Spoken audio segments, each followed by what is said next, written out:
Sandhan. All Gujarat Integrated Classroom. સેટેલાઇટના માધ્યમથી જોડતી કડી એટલે સંધાન.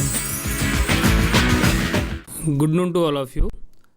Myself, Professor Amit Mishra, working as Assistant Professor in Mathematics and Humanities Department, Nirma University, Ahmedabad. I have around about 13 years experience. I am pursuing my PhD from NIT Allahabad and I am working on fluid mechanics, operation research and similar area. I have published few papers, books, etc. So today we are going to talk about solution of LPP using graphical method. That is today's discussion. So friends, I hope that you will enjoy this and we will try to learn this using this PowerPoint presentation. So please refer the slides for that. Okay. This is my small introduction. As I told you that I belong to Nirma University, Mathematics Department. Before we proceed, let us see what is the content of today's discussion. So first of all, we will see that what is the LPP, introduction about that, the history is right.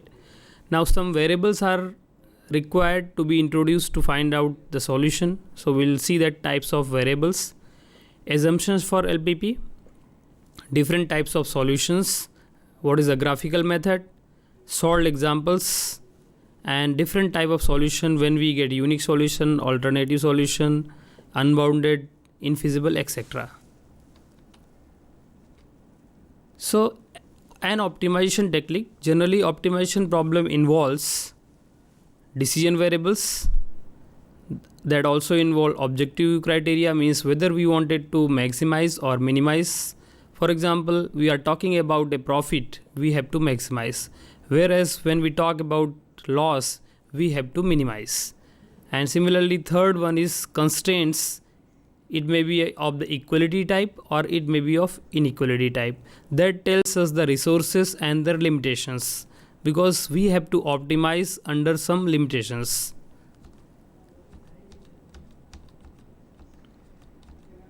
Linear programming problem, LPP, it is one of the important optimization technique. Using LPP method, we can find out the optimum solution. Optimum solution means whether it is maximize or minimize. And it is most versatile, powerful and useful technique. It was initially developed in 1947 by George B. Dantwich during World War II to solve military problems while he was working in US Air Force. The word linear in LP means relationship among variables both in objective function and constraints is linear, means the variables whatever appearing means x, y, z, etc. has exponent 1 or lesser. While programming means we are doing systematical mathematical approach to find out the solution. And general linear programming problem, we can say in short LPP, and we are going to use this throughout the presentation today's. If I talk about a LPP with n variables and m constraint equations, then that can be rewritten as optimize. Optimize may be of two kinds, either maximize or minimize. Cj xj, summation running from j to n, j equal to 1 to n, that will be your objective function. And the second is summation j running from 1 to n, aij xj. Inequality may be less or equal to type, equal to type or greater or equal to type. And right hand side is bi, where I is running from 1 to m. So m constraint equations, they are the constraints. And the third is non-negativity condition, means xj are all greater or equal to 0. That is the standard LPP. Now what are different type of variables coming in the methodology of solution of LPP? So decision variables, they are xj. For example, if I optimize sigma cj xj, so x1, x2, x3 are decision variables and we have to find out the value of them. Now the first kind of variable, second kind of variables are slack variables. So if you have a constraint equation of less than type as shown in this, so to get equality we have to add something on the left hand side, and that wi, suppose we say, is said to be slack variable. So wi are slack variables. So if in one constraint equation we have to add one w1, in second we have to add w2, etc. So that is the slack variable. Second, next kind of variables to be introduced in the solution of LPP is surplus variable. So when you have a constraint equation of the type greater or equal to make it equal, you have to subtract something from the left hand side. Suppose we call SI, and subtracting from the left hand side, this inequality will turn out to be B equality, and this SI is said to be surplus variable. Again, each constraint equation will create, or we are supposed to introduce one surplus variable, and that is S1, S2, etc. Similarly, artificial variables are to be introduced for solution methodology, and they are introduced in the case of equality and greater or equal to, because these variables will appear in the basis in beginning. Surplus variable we have discussed. Components of LPP. The three important components of LPP, as we have already stated, are decision variables, objective function, that is to whether we have to optimize in the form of maximization or minimization, that is the second component, and third one is constraints or limitation of resources. So these are the three components of LPP: decision variables, objective function whether to maximize or minimize, and constraints equations or limitation of resources. Assumptions in LPP, we say that certainty is there, means Cj, Aij, Bi, these constants are known as they are constants. Divisibility, values of decision variables can be integer or fractional. Additive, total contribution will be the sum of the contribution of all variables. And linearity, relationship among variables both in objective functions as well as in constraint equations is linear. Linear means when we plot the graph, it is going to be a line. Now different type of solution when we go for the solution of a LPP we get. So slightly we discuss what kind of solutions we may get in different cases. So first is feasible solution. So solution means getting the values of decision variables x1, x2, x3 which satisfy all constraint equations and non-negativity condition. As we know that there are three components of LPP: objective function, constraint equation, and non-negativity condition. So to find out the value of objective function, those values must satisfy the constraint equation. So we satisfy constraint equation and non-negativity condition will be feasible solution. Next one, basic solution. As we are knowing that there may be n decision variables whereas m constraint equations, and in case when n is greater than m, what we can do is we can call or assume n minus 1 variables equal to 0, and we can solve for remaining variables. So number of possible basic solutions are how many? NCM, n factorial divided by m factorial into n minus m factorial. So such type of solution is known as basic solution. Basic variables having values greater than 0, not 0. Non-basic variables having values equal to 0. And basic feasible solution, it is a basic feasible solution which also satisfy the feasible solution, means constraint equations and non-negativity condition. Non-degenerate solution and degenerate basic feasible solution are like this. If we find out the solution of a LPP and we get some basic variable 0, then we call that solution a degenerate solution. The value of one basic variable is 0. And if it is not true, then we call that solution as non-degenerate solution. Optimal basic feasible solution, it is a basic feasible solution which optimizes the objective function, means whether we get maximum or minimum.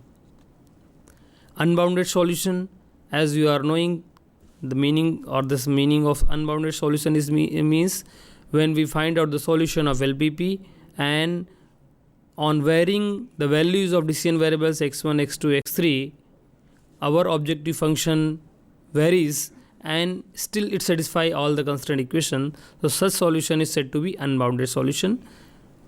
We are going to also learn the same thing while solving the LPP by graphical method in coming slides, and visualize the same thing by graphical method.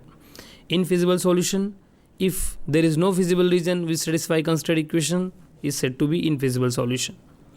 Unique, and there are different kind of solution. When unique, we get unique solution.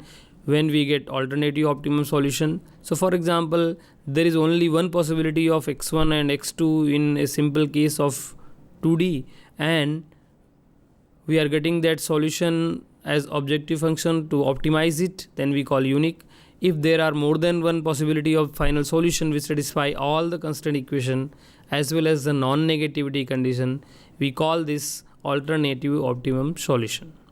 We will again, as I told you, that we are again going to see everything by graphical method and observe that how it works. So what are different methods to solve LPP?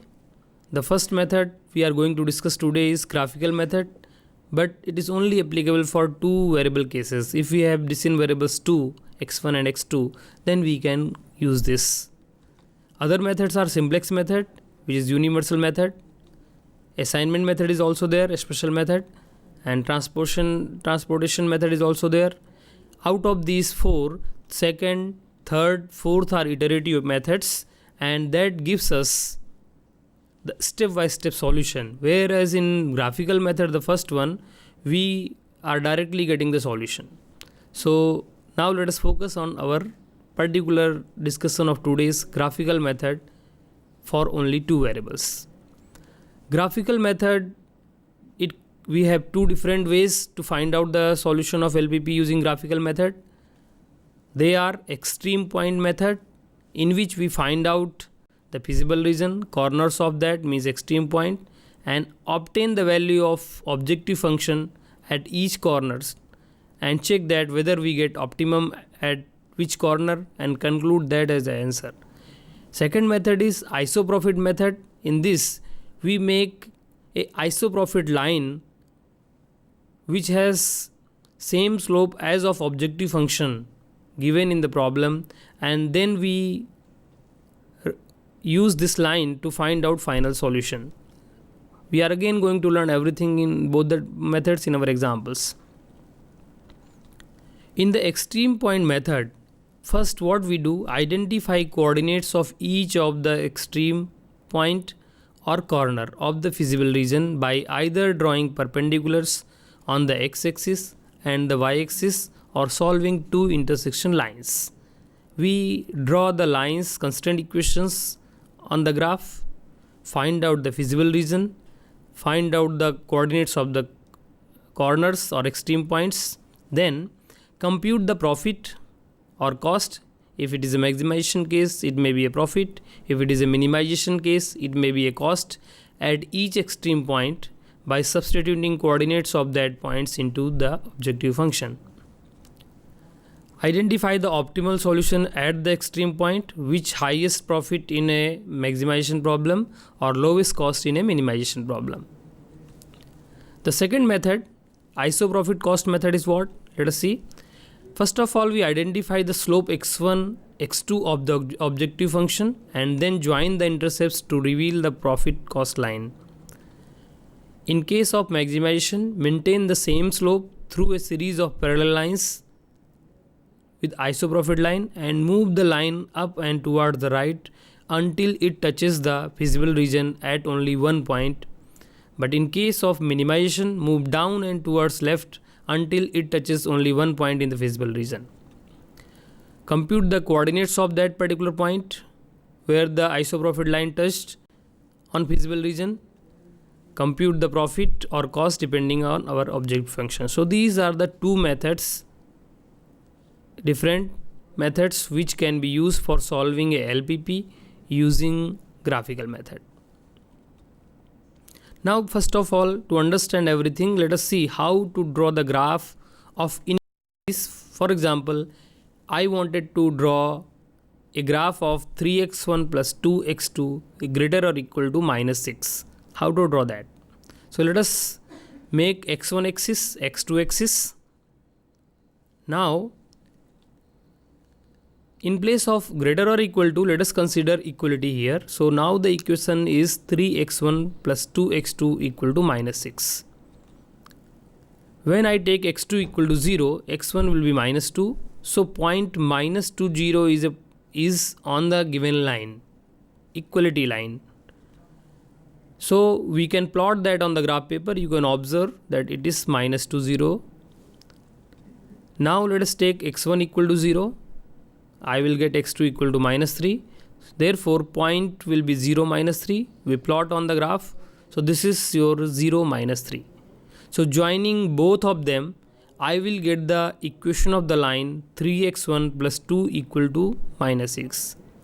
Remember and note that our given equation is 3x1 plus 2x2 greater or equal to minus 6.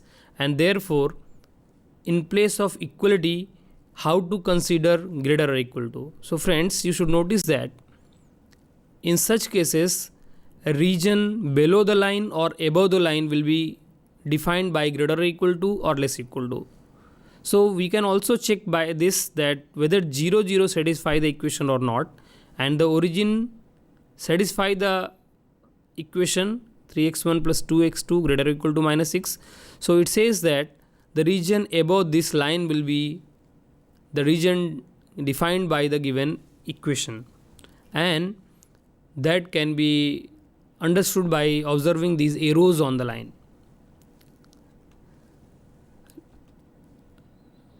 Let us talk about another equation where I take 3x1 minus 2x equal to is less or equal to 6. So how to plot this line? Again, let us take x1 axis and x2 axis. In place of less or equal to, take equality. On the similar lines, take x2 equal to 0. We will get x1 equal to 2. So 0.20 is